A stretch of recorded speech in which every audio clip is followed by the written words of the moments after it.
네, 풍수하면 돈이 보인다. 일상생활에서 손쉽게 실천할 수 있는 풍수 지침서, 돈 버는 풍수 여행. 오늘 첫 코너는요, 바로 풍수로 풀어보는 청기누설 풍수 비급 시간으로 출발해 보도록 하겠습니다. 자, 오늘 이 시간에는요, 석화리듬으로 보는 대한민국 오행 운세에 대해서 이야기 나눠볼 텐데요. 그 가운데서도 연도별 간제에 따른 대한민국의 각 분야별 오행 운세에 대해서 이야기 나눠보도록 하겠습니다. 저희 방송 보시다가 궁금한 점 있으신 분들은요, 바로바로 전화 주시면 되겠습니다. 서울 지역번호 02-797-8100번으로 여러분들 상담 전화 받고 있습니다. 자, 오늘도 함께 해주실 분 소개해 드릴게요. 동양미래 예측학 박사십니다. 소재학 박사 자리해 주셨습니다. 안녕하세요. 안녕하세요. 반갑습니다. 네, 반갑습니다. 자, 저희가 오행운세, 지난주에도 이야기를 나눴는데 예. 오늘 2탄 이어지는 거죠. 오행운세. 물론 여러분들 운세라고 이렇게 얘기하다 보면 약간 가볍거나 재미로 보는 그런 느낌을 가질 수 있습니다. 네. 여러분, 자, 제가 동양 미래예측학 박사라고 합니다. 미래예측학이란 뭡니까? 동양 역학과 미래예측학의 차이라고도 많이 얘기를 하는데요. 역학이라는 것은 우리가 뭐 사주, 명리, 풍수지리 하는 모든 것들인데, 동양의 이런 모든 이것도 결국에는 큰 범주로는 미래예측학입니다. 근데 이쪽에는 사실은 그 미신적 요소와 어떤 호황된 얘기 또 이런 애매한 것들이 많이 있습니다. 네. 근데 바로 우리 풍수야 놀자 코너에서 지금 진행하는 이런 내용들은 그 중에서도 어떤 미신적 요소를 배제하고 학문적 어떤 저기들 전부 다 내지는 나름대로 거친 그러한 부분들을 가지고 얘기를 하고 있는 거고, 이렇게 동양의 역학 중에서도 어떤 과학적인 그 미신적 요소나 허실을 배제하고 과학적 원리로서 이렇게 분석한 학문, 이런 자체를 가지고 지금 얘기를 해 나가는 겁니다. 네. 그래서 오늘 바로 이 코너도 그런 의미에서 진행이 되고 있는 거고요. 네. 자, 이번에 각 분야, 지금 지난 시간과 이번 시간, 다음 시간 얘기합니다. 우리가 이렇게 그냥 무조건 이렇더라 저렇더라 이렇게 얘기하는 그런 개념이 아니다 보니까 하나의 그 근거에 대해 설명을 좀 해줍니다. 그러다 보니까 근거를 설명하다 보니까 내용이 좀 어떨 때는 어려운 부분도 들어갈 수가 있습니다. 그러나 시청자 여러분, 우리 RTN 부동산 TV 시청자 여러분은 상당히 샤프하기 때문에 충분히 이해할 수 있다고 판단하고 있습니다.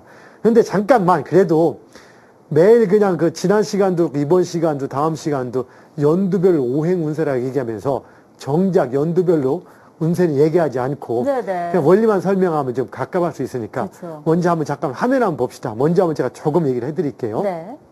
여기 지금 각 분야 연도별 석화리듬 오행 운기 분류표라고 되어 있습니다.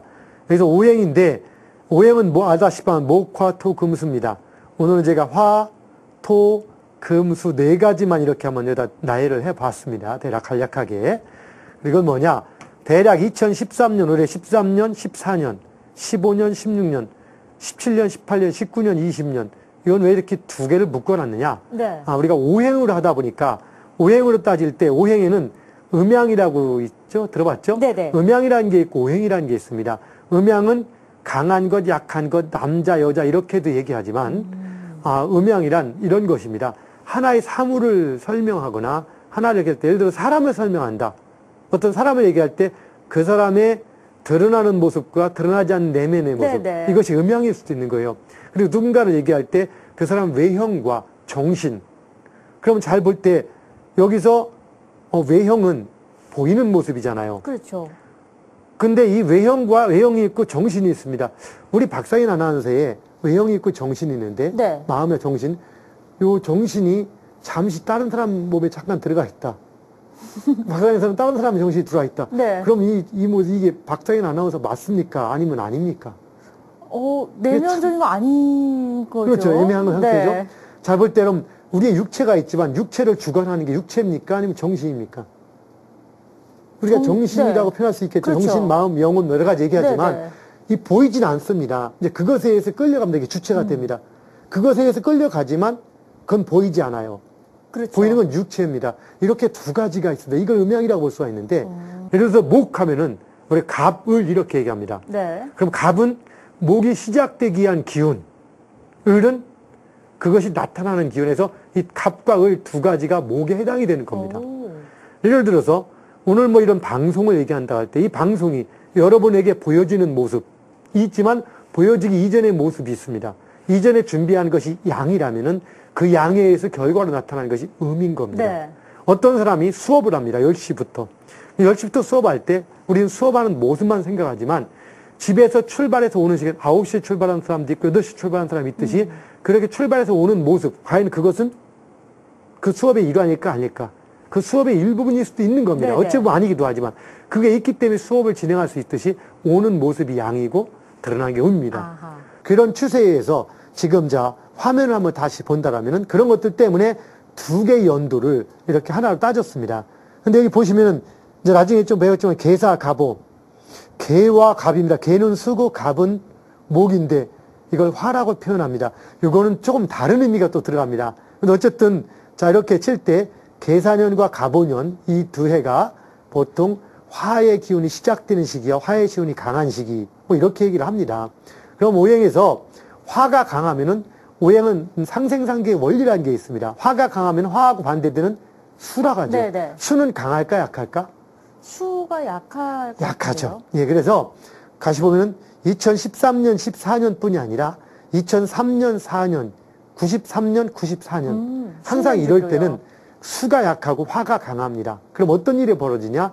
인체 각 분야에서 수가 약하기 때문에 신장, 방광 같은 게 약간 문제가 약해서 문제가 생기고 네. 그다음 화에 해당되는 심장은 강해서 문제 생기고 사회 현상으로는 해양이나 수산에 관련된 수의 관계들 쪽에 약해서 큰 문제가 생깁니다. 그 다음에 화재라든가 폭발 같은 이런 네네. 사고들이 날 수가 또 있는 게 있는 겁니다. 왜? 이건 화가 강해서 문제가 생깁니다. 그럼 수하고 화가 문제가 생긴다? 해양수산부하고 소방관제청하고 이렇게 아니면 화에 관계된 것은 문화라든가 어떤 연예, 영화 이런 네네. 쪽도 화에 관계된 겁니다. 그 뭐 현재 미래창조 이런 것도 이제 화에 관계되어 있지만 그럼 화하고 수하고 부딪히면 어디가 이길까? 당연히 화가 이기는 겁니다. 네. 화는 뭔가 실수를 해도 문제가 덜 됩니다. 왜? 파워가 세기 때문에. 수는 실수를 하면 문제가 생기는 겁니다. 올해 우리도 좀 안타까운 일을 겪었습니다. 세월호. 물에 관계된 거죠. 네네. 그리고 잘 따져본다면 해마다 3년과 4년, 93, 94, 2004 이렇게 보면 가장 큰 우리나라의 배회된 해양 사건들은 주로 3년에서 4년 사이에 많이 일어나게 되어 있습니다. 그리고 문제가 생길 때 누가 피해를 봅니까? 해양수산부라든가 아니면 뭐 저 해양경찰 뭐 없어진다고까지 하듯이 네네. 바로 그쪽이 이제 피해를 보는 현상처럼 나타납니다. 이런 흐름들이 올해 같은 것인 거고. 그러면 내년 어떠냐? 올 내년도 이런 현상이 비슷합니다. 뭐 다음 시간에 좀 더 자세히 설명하겠지만 오늘 지금 간략하게 설명하고 이 원리를 또 얘기를 할 겁니다. 네. 그러면 그 다음에 2015, 16년은 토라 갑니다. 그러면 토는 땅이나 부동산에 관련된 겁니다. 즉, 2015, 16년이 땅이나 부동산 중에서도 집이나 이런 거하고는 다른 겁니다. 땅에 관련된 거죠, 이게. 아. 예. 집 같은 경우는 또 올해 같은 경우에 해당이 되는데, 네. 집이나 이런 것들은 올해 이제 가장 바닥을 쳤다가 다시 올라오려고 하는 시기에 해당이 되기도 합니다. 자, 어쨌든 땅이나 이런 것들이 부동산에 이런 것들이 좀 관심을 가지면서 영향력을 가진다. 그리고 건강이라든가 건강이나 부동산이 이미 이제 2015, 16년이 최고를 누리다 보니까 작년 올해 이럴 때가 서서히 뜨기 시작하는 겁니다. 네네. 건강, 부동산 이런 것들이 그 최고를 누립니다. 그리고 화나 이런 것들은 2015, 16년이 되면 떨어지기 시작합니다. 이제 그러다가 2017년, 18년이 되면 가장 약한 분야 화가 됩니다. 그럼 어떤 문제가 발생하느냐? 우리 간략하게 화는 IT나 전자, 전기를 얘기하는 네네. 거죠. 그래서 강의 중에 제가 문득 얘기하는 게 그겁니다.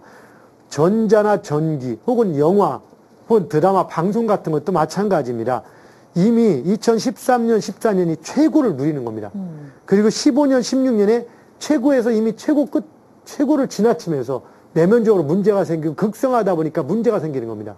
그런데 그 문제가 생기면서도 불구하고 아직까지는 마지막 힘을 발휘하는 게 2015년, 16년 그리고 16년부터 서서히 문제가 이제 구체화되기 시작합니다. 그러다가 2017년, 18년 되면은 화가 가장 약해집니다. 화가 가장 약해지면서 방송, 연예, 전자, 전기 계통이 확 무너져 가는 겁니다. 네. 무너져 가다 보니까 지금 우리나라의 가장 큰 어떤 지금 대의적으로 큰 외화를 벌어들이고 있는 전기전자. 네네. 전기전자를 대표하는 그런 기업들이 이제 큰 문제가 생기면서 한번 뒤집어지는 현상들이 나타날 수 있게 되는 거죠. 그러면서 그런 시기 2017년, 18년도는 금이 뜨다 보니까 철강이 참 오랫동안 힘쓸었던 것들이 철강이 서서히 작년부터 내년부터 서서히 움직이다가 17년, 18년 철강이 전성기를 맞이하는 겁니다. 네. 그럼 철강은 지금 서서히 떠가고 있는 겁니다. 이제 서서히. 이제 올 가을부터 철강이 조금씩 능력 발휘하다가 2015년, 16년 서서히 역량 발휘하고 17년, 18년 피크를 누리는 겁니다. 이런 식으로 돌아가는 흐름이 있습니다. 그래서 이런 것들 한번 봐주시고, 그럼 여기다 보면 2019년, 20년은 지금은 해양수산이 가장 약하지만 2019년, 20년 되면은 이때는 해양수산이 아주 강한 역할을 또 합니다. 이렇게 되면서 반대로 이제 그 화하고 아까 얘기한 그 전기, 전자 부분, 그 다음에 부동산이라든가, 부동산 땅, 참, 그 전에 네. 땅이라든가, 부동산 하면 지금은 집이나 이런 것들이 더 많은 걸 차지하다 보니까 약간은 이제 의미가 많이 바뀌고 있는데요. 그냥 땅을 얘기하겠습니다. 아하. 땅이나 건강이나 이런 부분들이 또 많이 약화가 됩니다.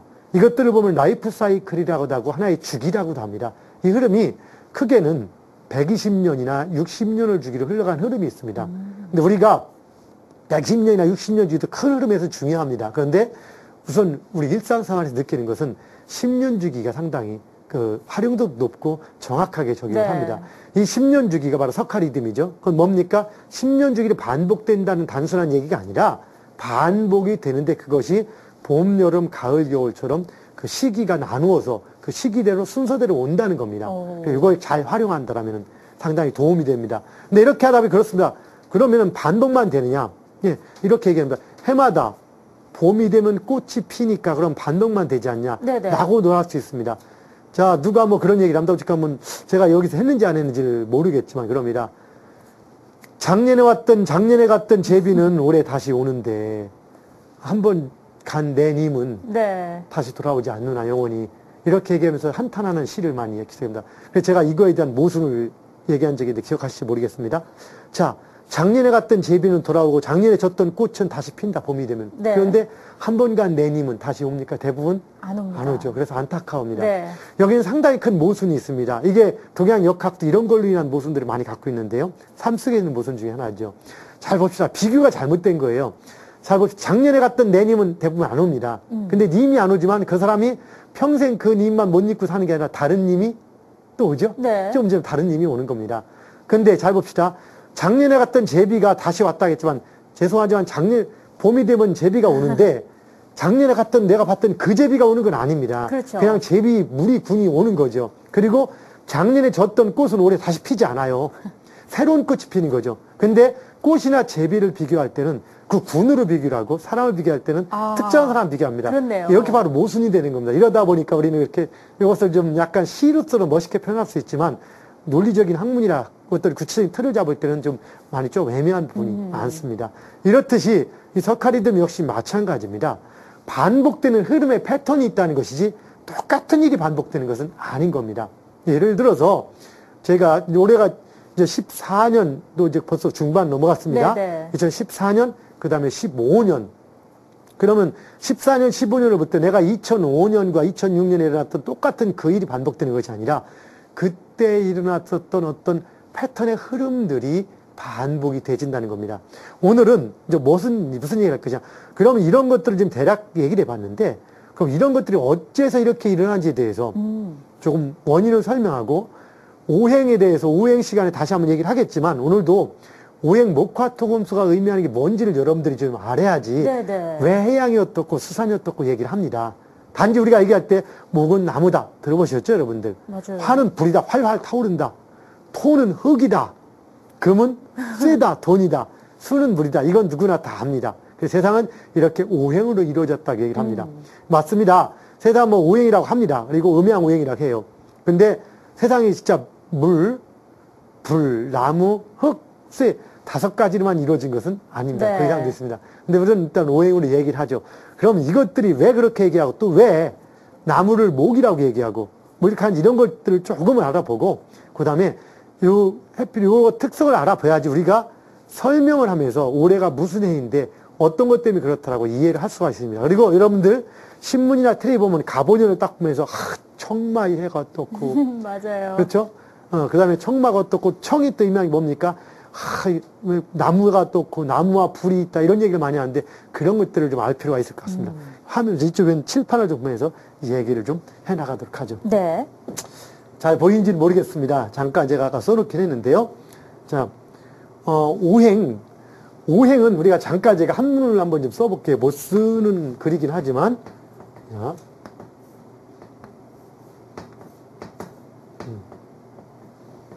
오행이요. 예. 오행이라고 합니다, 행. 네. 여러분들이 뭐 한자 공부하는 시간은 아닌데, 5가지라는 의미, 그냥 5이라는 의미, 이 5라는 의미가 있지만, 여기서도 중요한 것들이 이 행. 자, 봅시다.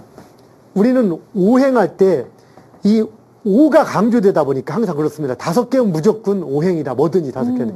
근데 5도 중요하지만 더 중요한 게 이 행입니다. 행. 행. 이 행은 뭐냐? 여기 행이라는 그냥 간단하게 움직임. 네. 행이라는 건 움직임을 얘기하지 멈춰 있는 걸 얘기하지 아닙니다. 이걸 보면은 요거 이렇게 나눠서 얘기할 수도 있는데 뭐 안감질촉 이렇게 칙촉 뭐 이렇게 얘기도 하고 이것은 움직임인데 그냥 움직임이 아니라 이렇게 왔다 갔다 하는 움직임. 그럼 5개의 움직임을 표현한 게 5행이라고 합니다. 네네. 그럼 왜 움직임이라는 유래가 나왔을까? 결국엔 5행이 물론 신비주의에 의해서 그 5가지 요소라고 설명이 되지만 그게 아니라 음양이나 5행들은 자연현상을 설명한 겁니다. 우리가 자연현상의 근데 가장 기초가 뭘까? 기본이.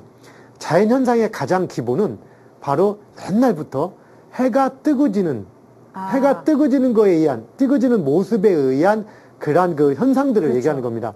그걸 뭐 주역에서는 이름, 일양, 지위도라고 표현해서 한 번 음하고 한 번 양하는 것이 도다. 그럼 뭔 얘기냐? 한 번 해 뜨고 한 번 해가 지는 것. 그건 무슨 얘기냐? 세상 사람들이 어떤 것들의 변화를 느낄 때, 네. 변화를 찾는 학문이고, 미래는 시간의 흐름인 겁니다. 모두 시간을 찾는 것.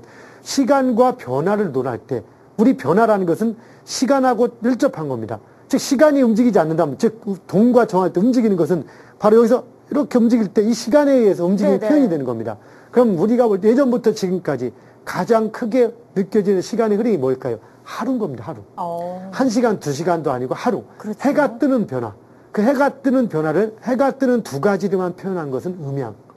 그 2가지 표현을 가지고 다시 철학적 의미가 부여된 것인 거고 네. 그 다음에 5행은 그래서 아침, 점심, 저녁에 5가지 형태를 5가지를 구분한 겁니다. 그래서 이것을 제가 우는 원운동으로 표현해 봤습니다. 원운동으로. 이거 뭐냐? 지구의 자전원이라고 했습니다. 자전의 선. 이렇게 동그랗게 하는 원인데 이 원을 5가지 운동으로 이렇게 표현한 겁니다. 그리고 우선 여기를 하루의 시작을 우리는 보통 아침이라고 하듯이 네네. 아침 이걸 기준이라고 딱 표현합니다. 기준. 이걸 기준으로 놓고서 한번 따집니다. 따지면 기준이니까 이쪽은 이걸 목이라고 칠 때 목 운동은 시작이요. 화 운동은 끝이요. 수 운동이요? 아니, 수 운동은 끝이요.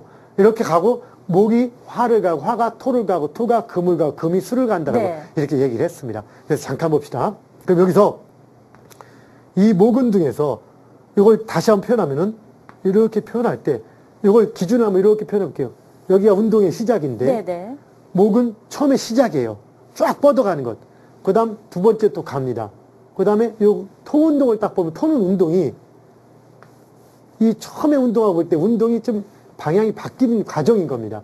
즉 목과 화를 볼 때는 운동이 쭉 시점부터 멀어져 가는 운동인 거고 네. 그 다음에 이 금과 수를 볼 때는 운동이 다시 오는 운동이에요. 목화는 가는 운동, 금수는 오는 운동. 네. 토는 어때요? 이것을 가는 운동을 오는 운동으로 바꿔주는 역할을 합니다. 네. 그렇죠? 네. 바꿔주는 것. 그럼 우리가 이렇게 칩시다. 아침에 해가 떴습니다. 해가 떠서 해가 쫙 가로등이 떠서 갑니다. 여기 땅입니다. 해가 집니다. 네. 이건 밤인 거예요. 뭔지 아시죠? 이렇게 들어간다 치면은 해가 뜨는 과정. 그러면 목화하고 금수를 칠 때 어느 게 화려한 의미일까? 목화가 밝고 화려한 의미가 네. 되겠죠. 그러면 시작이라는 의미, 즉 이렇게 쭉 가는 의미는 목화입니까? 금수입니까? 가는 의미요? 쭉 간다. 출발해서 쭉 간다. 목화죠. 목화죠. 네. 그래서 목화는 쭉 가는 겁니다. 네네. 그리고 금수는 쭉 돌아오는 겁니다. 그렇죠. 그러니까 펼치는 의미와 능동의 의미가 목화에 분양이 되는 거고, 그 다음 돌아오는 의미와 수렴하는 의미가 금수에 있는 거예요. 네네. 그래서 목화는 양, 크게 볼 때, 이게 해가 뜨는 거니까 양, 금수는 여기는 뭐냐, 토는 해가 어디로 집니까? 땅으로 지니까 네네. 땅이라고 표현하기도 하고, 양과 음이 바뀌는 중간이라고 표현하기도 합니다. 중간. 네. 그래서 이 중간의 의미. 근데 여기서 잘 볼 때 중요한 게 또 뭐냐면은, 여기서 딱 기준으로 해서 볼 때, 잘 봅시다. 목도 같고 화도 같습니다. 어느 정도 높이. 그렇죠? 네. 금은 오고 수는 왔습니다. 근데 이 토는 가고 오는 거리 변화가 있어요, 없어요? 없죠. 없습니다. 운동을 잘 볼 때, 하나, 둘, 셋, 각자 5개 운동을 똑같이 했는데, 목, 화는 가는 운동, 금수는 오는 운동이고 얘는 없습니다. 네. 이걸 어떻게 표현할까? 우리가 고구마를 캐러, 고구마 좋아하세요, 혹시? 네네. 고구마를 캐러 왔는데, 자, 고구마를 캐러 5명이 왔습니다. 그래서 딱 캐러 왔는데, 자, 하다 보니까 우리 집이 이렇게 있고, 우리 집에서 고구마를 캐는데, 목, 화는 집 앞에서 고구마를 캐고, 네. 금, 수는 집 뒤에 있는 고구마를 캤어요. 그리고 토는 옆집 고구마를 캤어. 네. 고구마 캔 사람은 5명이죠. 그렇죠. 근데 우리 집 고구마를 캔 사람은 4명이죠. 4명이죠. 이게 뭐냐? 관점의 문제가 옵니다. 절대적 사실 고구마를 캔 사람은 5명이지만 우리 집 고구마를 캔 사람은 4명인 겁니다.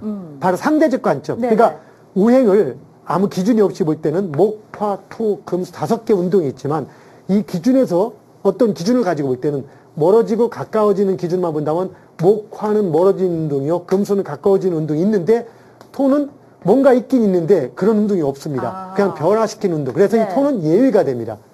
다르잖아, 4개랑. 네, 그래서 네. 빠집니다. 뭔가 변화시킨 역할. 그래서 따지면 계절이 어떻게 반영이 되냐면은 목이 시작이니까 봄. 그러니까 여름. 네. 토는 변화시키는 거니까 봄, 여름을 가을로 변화시키는 계절, 중간. 네네.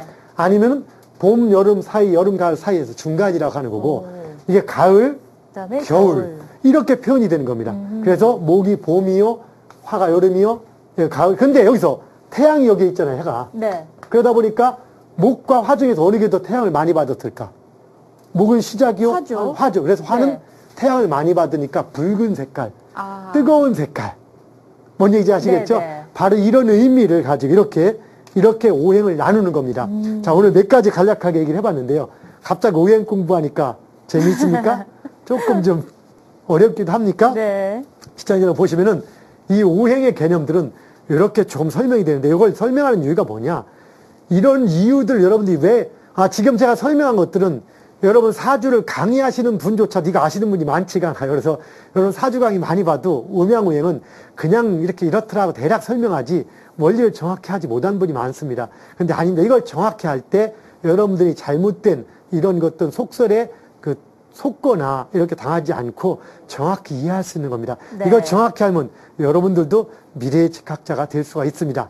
다음 시간에 조금 더 재밌게, 조금 더 자세하게 한번 알아보는 시간을 갖도록 하겠습니다. 자, 감사합니다. 건강하세요. 네, 고맙습니다. 자, 오늘 이렇게 해서 오행 운세에 대해서 알아봤습니다. 사실 운세라고 한다면 좀 가볍게 여기고 미신적인 요소가 많을 것이다 라고 오해하기 쉬운데요. 저희는 오늘 이 미신적인 요소는 좀 배제하고 좀 더 학문적인 요인으로 접근을 해봤습니다. 조금 재미있는 내용을 공부한다라는 생각으로 오늘 강의 들으셨으면 좋겠습니다.